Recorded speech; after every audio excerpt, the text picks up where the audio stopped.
It Can't Happen Here, le livre de 1935 qui avait prédit Donald Trump.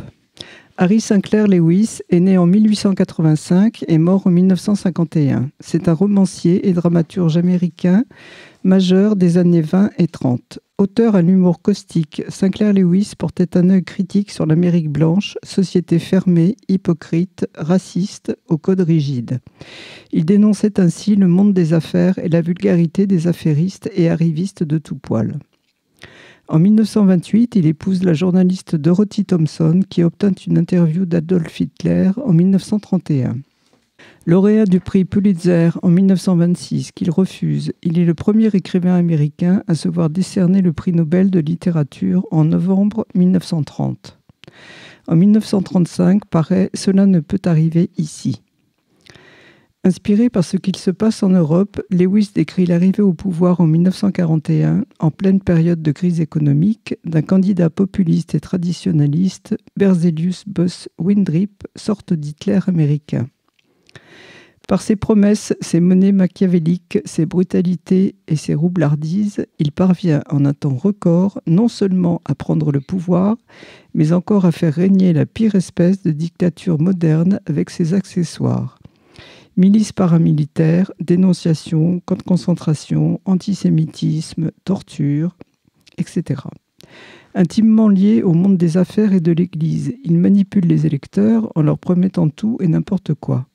Peu de temps après son élection, il se fait octroyer les pleins pouvoirs par le Sénat et s'appuie sur une milice brutale pour faire régner son ordre par la terreur.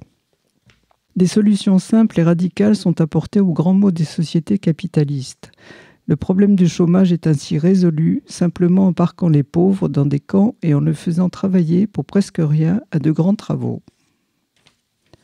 Toutefois, une poignée de résistants se dresse contre Windrip. Leur chef est le journaliste Doremus Jessup de Fort Bellah, dans le Vermont, un doux et charmant vieillard que l'amour de la liberté et les malheurs de ses concitoyens transforment en un révolutionnaire infatigable et fanatique et qui tente de dénoncer la dictature en train de se mettre en place.